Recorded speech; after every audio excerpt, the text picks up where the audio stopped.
Hello guys, कैसे हैं आप सब? आप सब ठीक होंगे। गाइस, हम आज का हमारा लेक्चर एसएसटी में जो 4 सब्जेक्ट आता है अर्थशास्त्र, उसमें हमारा एक टॉपिक बचा है। और तो हमने सारे टॉपिक जो एग्ज़ाम पर्पज़ से बोर्ड में आने वाले हैं, बोर्ड एग्ज़ाम एसएसटी में आने वाले हैं, वो सभी कवर कर लिए हैं। बट एक टॉपिक बचा हुआ है मुद्रा एवं साख वाला, और ये टॉपिक ज़्यादातर बच्चों को क्लियर नहीं होता, तो इसलिए मैंने सोचा है कि मैं बेसिक से सारी चीज़ें ही कवर कर लूँ इस टॉपिक में। उसके बाद फिर कुछ क्वेश्चन आंसर भी देख लेंगे कि कैसे क्वेश्चन बन सकते हैं, किस तरीके से, और क्या उनका आंसर हो सकता है, कैसे हम आंसर राइट करेंगे, राइट मतलब लिखेंगे। कैसे ज़्यादा लॉन्ग ना बने, इसलिए हम जल्दी से स्टार्ट कर लेते हैं। सबसे पहले मुद्रा एवं साख हमारा टॉपिक का नाम आता है, तो मुद्रा क्या होता है, ठीक है, ये देख लेते हैं। मुद्रा का इस विनिमय प्रक्रिया में एक मध्यवर्ती के रूप में कार्य करती है और इसे विनिमय का माध्यम भी कहा जाता है मुद्रा को, ठीक है। तो विनिमय क्या होता है, मतलब लेन देन करना, आदान प्रदान करना, कोई चीज़ खरीदना या कोई चीज़ बेचना, वो आपका विनिमय कहलाता है, ठीक है। तो मुद्रा यानी इसे इंग्लिश में आप करेंसी बोलोगे। हर कंट्री की, हर देश की अपनी कोई ना कोई करेंसी होती है, जैसा कि हमारे भारत की रुपया है, पाकिस्तान की भी रुपया है, ठीक है, अमेरिका की डॉलर है। तो इसी तरह हर कंट्री की अपनी जो करेंसी होती है या जो मुद्रा होती है, जिसमें वो चीज़ों का लेन देन करते हैं या सेवाओं का को खरीदते या बेचते हैं, वो आपकी मुद्रा कहलाती है, ठीक है। मुद्रा बिल्कुल क्लियर हो गया होगा गाइस। अब मुद्रा का उपयोग है ना, मुद्रा का कैसे हम उपयोग करते हैं। मुद्रा का उपयोग अनेक प्रकार के लेन देन में किया जाता है। कई प्रकार के मुद्रा के द्वारा वस्तुएं खरीदी और बेची जाती हैं। जिस व्यक्ति के पास मुद्रा है वह इसका विनिमय यानी लेन देन किसी भी वस्तु या सेवा खरीदने के लिए आसानी से कर सकता है, ठीक। तो वस्तुओं के बदले वस्तुओं का लेन देन वस्तु विनिमय प्रणाली कहलाता है, ठीक है। इसके बदले चीज़ दे दी हमने, जैसा कि पहले होता था, बहुत टाइम पहले होता था कि अनाज ले गए शॉप पे, और अनाज के बदले वहाँ से ऑयल लेके आ गई, या कोई चीज़ या बिस्किट वगैरह कुछ भी, तो चीज़ के बदले चीज़ लेना आपका वस्तु विनिमय कहलाता है, ठीक है। अब आता है कि मुद्रा के आधुनिक रूप, है ना। मुद्रा यानी करेंसी आजकल के तौर पे वो किस किस लेवल में हम देखते हैं, तो ये है कागज़ के नोट, जो है वो मुद्रा के तौर पे देखी जाती है। करेंसी के तौर पे सिक्के, फिर चेक, यानी चेक भी बैंक में जो काम करते हैं, यानी चेक दे देते हैं वो, और चेक से हम किसी भी अकाउंट में जमा कर सकते हैं पैसे, या फिर निकाल सकते हैं चेक के थ्रू। ऐसे ही डेबिट कार्ड है, ऐसे ही क्रेडिट कार्ड है, ठीक है। और यूपीआई है, मोबाइल एवं नेट बैंकिंग है। तो ये सारी चीज़ें हमारे आधुनिक मुद्रा के रूप हैं, ठीक है। इस आधुनिक मुद्रा मतलब ये सारी चीज़ें जो हैं वो आज की करेंसी के तौर पे इस्तेमाल कर सकते हैं। अब आता है करेंसी, ठीक है, कि करेंसी यानी मुद्रा क्या है। तो यह सामान्यतः धन के रूप में स्वीकार की जाती है, यानी धन दौलत तो आप समझते ही हैं, जिसमें सिक्के और कागज़ के नोट शामिल है। इसे सरकार के द्वारा जारी किया जाता है, यानी देश की वहाँ की सरकार इसको जारी करती है, और अर्थव्यवस्था के अंदर इसे परिचालित किया जाता है, यानी इकोनॉमी के अंदर इसको रखा जाता है, करेंसी को या मुद्रा को, ठीक है। आधुनिक मुद्रा का विनिमय के अतिरिक्त कोई और अन्य उपयोग नहीं है, यानी लेन देन ही है सिर्फ इसका उपयोग, और दूसरा कहीं पे इसका कोई उपयोग नहीं है, बस लेने में या देने में हम इसका उपयोग कर सकते हैं। फिर आता है आपका भारत में करेंसी, ठीक है। अब भारत मतलब हमारी करेंसी को देख लेते हैं थोड़ा सा, भारत वाली को। तो भारत में भारतीय रिजर्व बैंक ऑफ इंडिया, यानी जिसको हम गाइस क्या बोलते हैं शॉर्ट में, हम इसको आरबीआई बोलते हैं, रिजर्व बैंक ऑफ इंडिया, ठीक है। तो ये भारत सरकार की ओर से करेंसी नोट जारी करता है, यानी मुद्रा जारी करता है। विनिमय के माध्यम के रूप में रुपये को व्यापक रूप से स्वीकार किया जाता है। अभी बताया ना मैंने, विनिमय यानी ख़रीदो फरोख्त, लेना देना, ठीक है, चीज़ों का। तो उसके रूप में इसे मतलब मुद्रा को जो है वो उसके माध्यम के रूप में, यानी ज़रिया है ये, विनिमय मतलब लेना देने का एक ज़रिया बन जाता है, ठीक है। अब आता है आपका next, reserve bank of India के प्रमुख कार्य क्या क्या है। अब रिज़र्व बैंक ऑफ इंडिया की बात आई कि रिज़र्व बैंक ऑफ इंडिया मुद्रा छापने का काम करता है हमारे देश में, भारत सरकार के अंडर में रह के। तो अब रिज़र्व बैंक ऑफ इंडिया के प्रमुख कार्य देख लेते हैं और क्या क्या करता है। तो सरकार की ओर से मुद्रा जारी करता है, ठीक है। बैंकों और समितियों की कार्य प्रणाली पर नज़र रखता है, ठीक है। अब फिर आता है कि ब्याज की दरों और ऋण की शर्तों पर निगरानी रखता है। यानी ब्याज जो लगाते हैं, कोई भी लोग जो ब्याज लेता है उसमें ब्याज लेने की क्या क्या शर्त होती है और कितना मतलब ब्याज फिक्स रखना है, उस पर निगरानी रखता है। क्योंकि हर बैंक, बहुत सारे बैंक है और हर बैंक के अपनी अपनी ब्याज दरें फिक्स होती हैं, तो ये उन बैंकों पर नज़र रखता है कि ये कितनी ब्याज दर दे रहा है, ये लोन देने का कार्य कर रहा है। तो वो सारी चीज़ें इसमें आती है। बैंकों पर नज़र रखने का काम करता है, जनता पर नहीं। ठीक है। फिर आता है कि बैंक कितना नकद शेष अपने पास रखे हुए है, उसकी सूचना रखता है। उसके पास पैसा कितना रहता है, वो सारा पैसा तो नहीं दे देता, और बचाता है तो फिर कितना बचाता है अपने पास।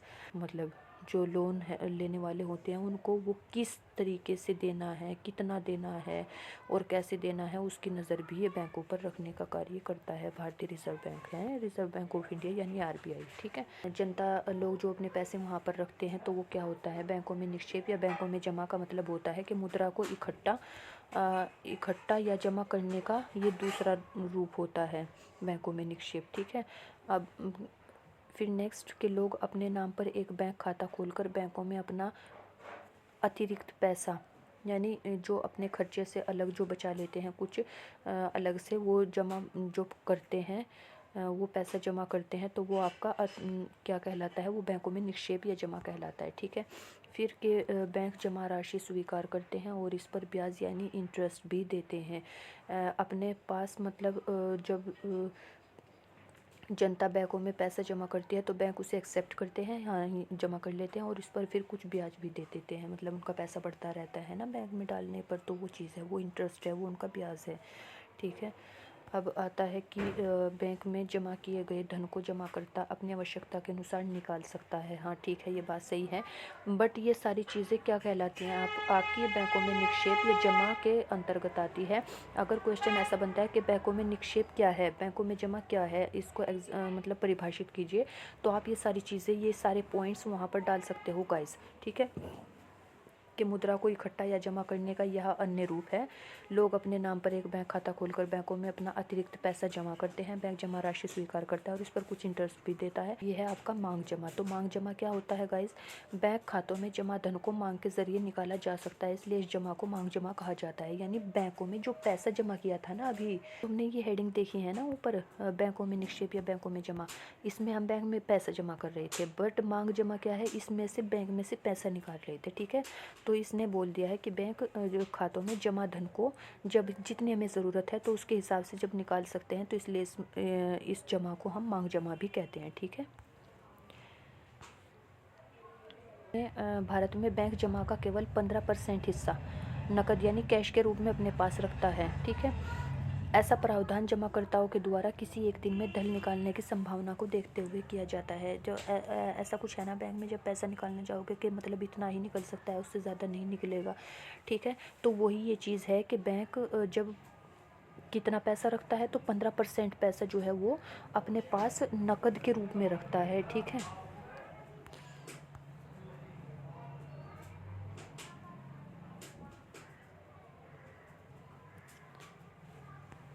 ऐसा ना हो कि मतलब सारा ही पैसा दे दिया बैंक ने एकदम से, किसी को ज़्यादा बड़े शेयर्स वगैरह ख़रीदने हैं बाज़ार में, तो बैंक पता चला कि उसने सारे बैंक से सारा ही पैसा ले लिया, जिन्होंने बैंक में पैसा डाला हुआ था, तो बैंक तो दिवालिया हो जाएगा फिर। ठीक है। तो ऐसे मतलब 15% जो पैसा होता है नकद के रूप में, वो बैंक को अपने पास रखना होता है। ये शर्तें होती हैं गाइस। फिर नेक्स्ट आता है कि बैंक उधारकर्ताओं को अग्रिम ऋण देने और इस पर उच्च ब्याज लेते हैं। यानी उधार लेने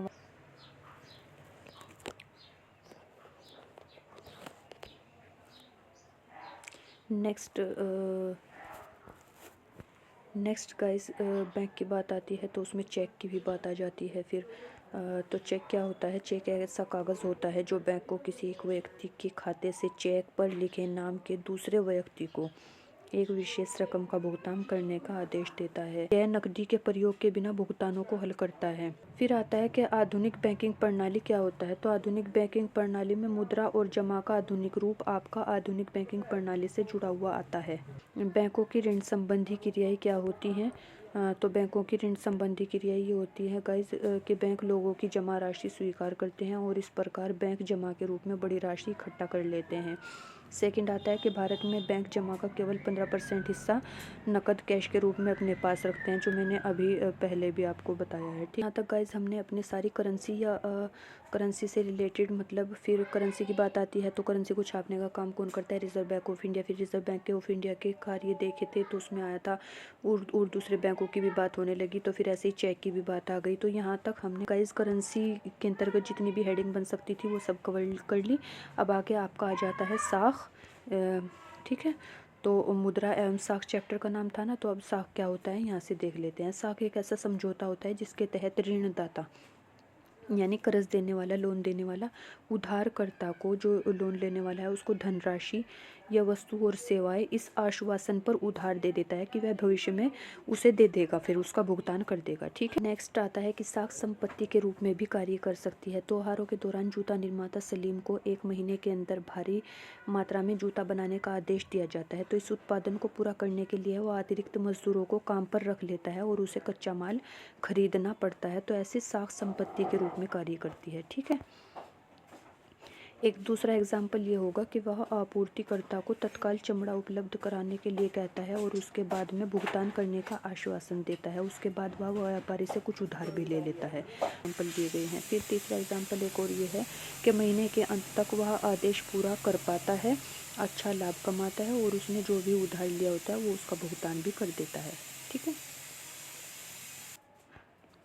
तो इस तरह से गाइस साख जो होती है वो संपत्ति के रूप में कार्य करती है। अब ऋण देने की भी इनकी साख की कुछ शर्तें होती हैं, जैसा कि ब्याज दर फिक्स होती है इनकी कि कितना ब्याज देंगे। समर्थक ऋण आधार यानी जो कर्ज लेने वाला है वो मतलब सहमत होना चाहिए। आवश्यक उसके कागजात होने चाहिए। भुगतान के तरीके जो भी हैं, मतलब कैसे उसे कर्ज लेना होगा और कैसे देना फिर जमा करना है उसे, तो वो सारी शर्तें जो है आपके पास वो कागजात के माध्यम से हो और आप उन शर्तों को पर राज़ी हो, उन शर्तों से सहमत हो, तो इस तरह ये कुछ शर्तें बन जाती है ऋण देने की। फिर ऋण की शर्तें विभिन्न व्यक्तियों समूह के लिए अलग अलग हो सकती हैं, यानी कोई हेडिंग्स जितने भी पॉइंट आपके साख से बन सकते थे, जितने भी पॉइंट आपके करेंसी से बन सकते थे, मैंने सारे ऐड कर दिए हैं गाइज, और बिल्कुल शॉर्ट में ऐड किए हैं।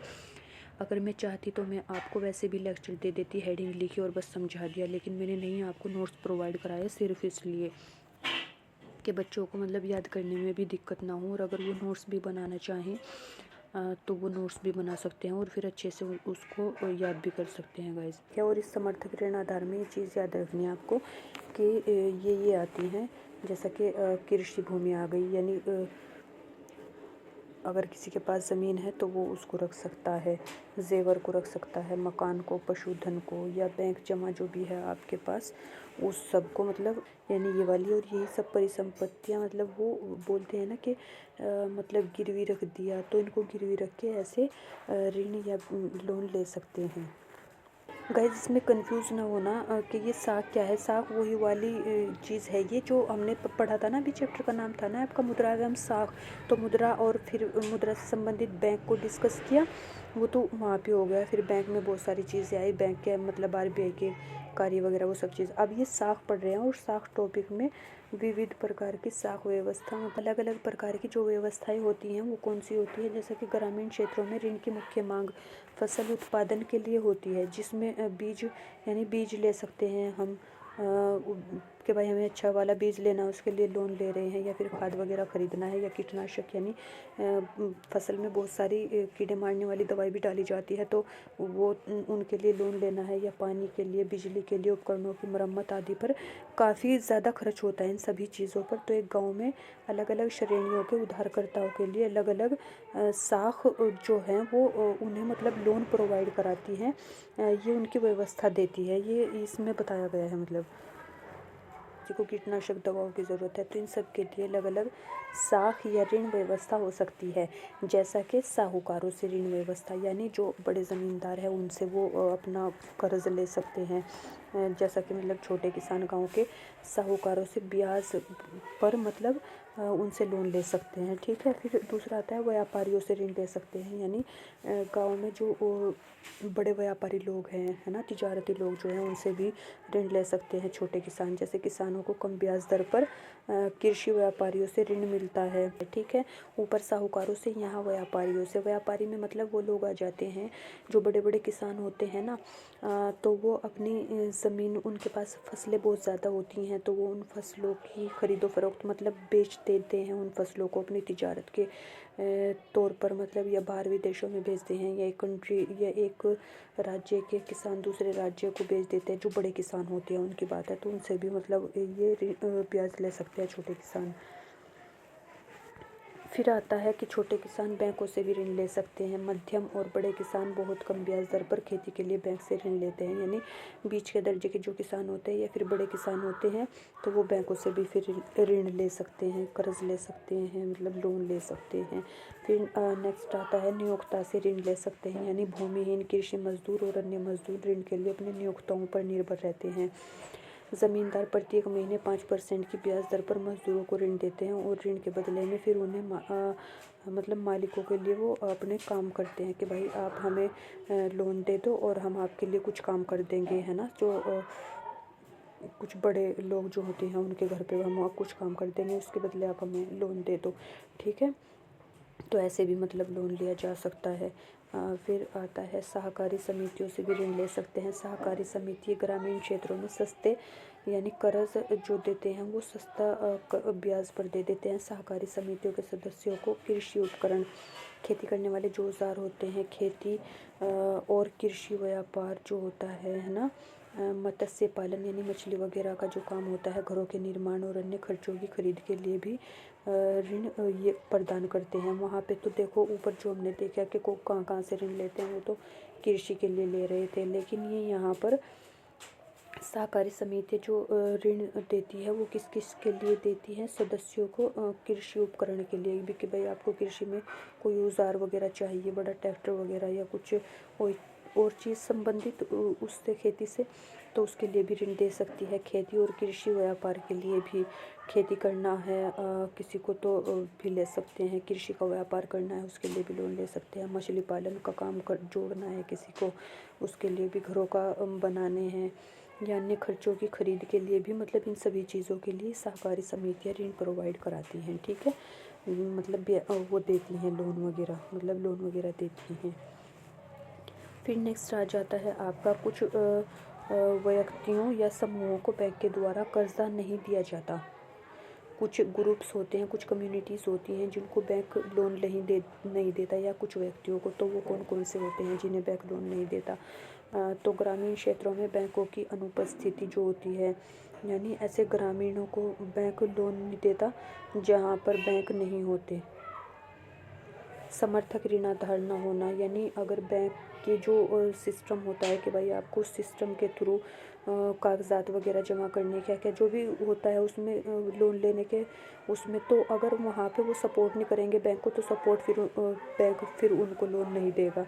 फिर है ज़रूरी कागजात ना होना, किसी के पास लोन लेने के लिए जो जो होना चाहिए वो वाले नहीं है, तो भी उन्हें बैंक लोन नहीं देगा। ऋण की शर्तें पूरी ना कर पाए तब भी उन्हें बैंक लोन नहीं देगा। ठीक है, औपचारिक क्षेत्र में साख कैसे काम करती है, यानी यही साख जो है वो दो भागों में डिवाइड कर दी गई। जैसे भारत में ऋणों को 2 वर्गों में बांट दिया गया है, औपचारिक और अनौपचारिक क्षेत्र में। औपचारिक को आप फॉर्मल बोलते हैं और अनौपचारिक को आप इनफॉर्मल बोल देते हैं। तो औपचारिक ऋण मतलब ऋण देने वाले और अनौपचारिक ऋण देने वाले। तो साख के अंदर ये दो जो ऋण देने वाले हैं, औपचारिक और अनौपचारिक, तो इन्हें मतलब कैसे काम करता है ये बताया गया है। औपचारिक क्षेत्र में बैंक और सहकारी समितियाँ आ जाती हैं आपके, और अनौपचारिक क्षेत्र में आपके मित्रों से, अगर आप किसी से लोन लोगे, है ना, रिश्तेदार से लोगे उधार वगैरह, या व्यापारी से, साहूकार से, ज़मींदार से, बड़े किसान आदि, ये जो सारा मतलब लोन लेने वाला जो सिस्टम है, या फिर से किसी से कर्ज ले लेना, ये सारे ये अनौपचारिक क्षेत्र में आ जाएंगे। अगर इन सब से लोन लिया जा रहा है, मतलब या कर्ज लिया जा रहा है, और अगर आप बैंक से या सहकारी समितियों से कर्ज ले रहे हैं, तो वो आपके औपचारिक क्षेत्र में आ जाते हैं। ठीक है, ये क्षेत्र में क्या होता है, अनौपचारिक क्षेत्र में क्या होता है। तो औपचारिक क्षेत्र में ऋण की वही विशेषता क्या होती है, औपचारिक क्षेत्र अपेक्षाकृत कम दरों पर ऋण प्रदान करता है, यानी यहाँ पर कम ब्याज लगता है औपचारिक क्षेत्र में। तथा समर्थक ऋणाधार जो होता है वो ऋण प्राप्त करने के लिए ज़रूरी होता है, यानी उसके पास लेकिन सारे कागजात वगैरह होते हैं, सारी चीज़ें होती हैं, ठीक है, लोन लेने के लिए। नेक्स्ट, औपचारिक क्षेत्र मुख्यतः भारतीय रिजर्व बैंक के द्वारा पर्यवेक्षित होता है, यानी ये जो औपचारिक क्षेत्र होता है ये भारतीय रिजर्व बैंक यानी आरबीआई बैंक जो हमारा है, जो करेंसी भी छापने का काम करता है, उससे अटैच होता है, मतलब ये औपचारिक क्षेत्र भारतीय रिजर्व बैंक से, ठीक है। अब नेक्स्ट है कि इसमें बैंक और सहकारी समितियां भी शामिल होती है औपचारिक क्षेत्र में आपके। फिर नेक्स्ट आ जाता है अनौपचारिक क्षेत्र।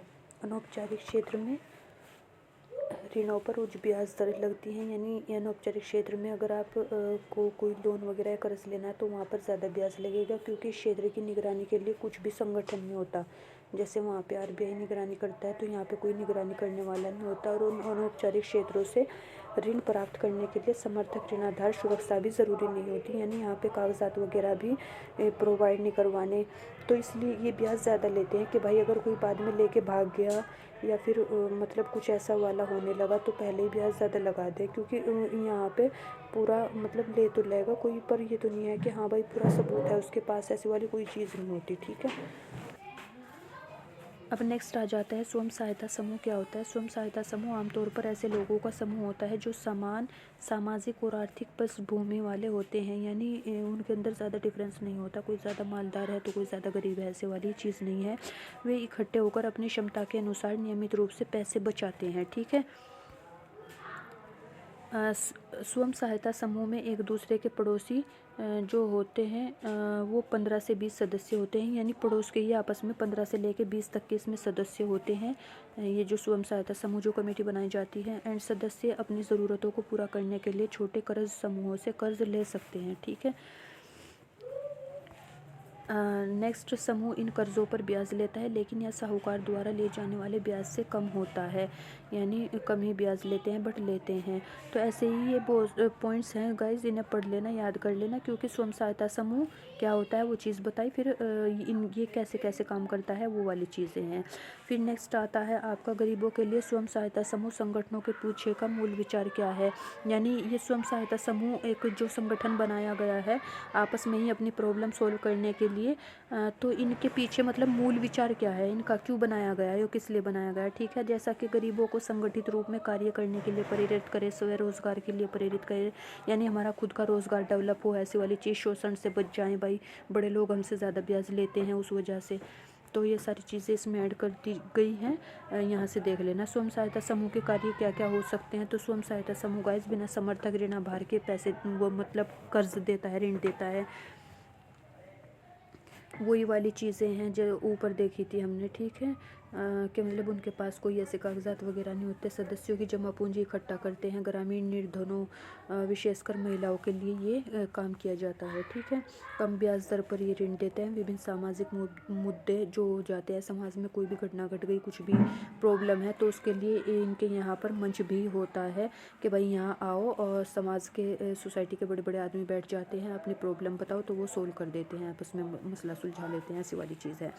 तो गाइज़ ये लेक्चर था आपका जिसमें मैंने सारी ही हेडिंग्स कवर कर दी है, कुछ भी हेडिंग्स नहीं बची जो इस टॉपिक में आने वाली थी, और इस लेक्चर से जितने भी आपके एग्ज़ाम में क्वेश्चन बनेंगे ना सारे कवर हो जाएंगे गाइज़। बस ध्यान से इस लेक्चर को पढ़ना है, समझना है, और खुद से भी इन स्लाइड्स को रीड करना है गाइज़, ठीक है। तो ठीक है गाइज़, पढ़ते रहिए पूरी मेहनत के साथ, एंड अपना ख्याल रखिए, bye bye and take care.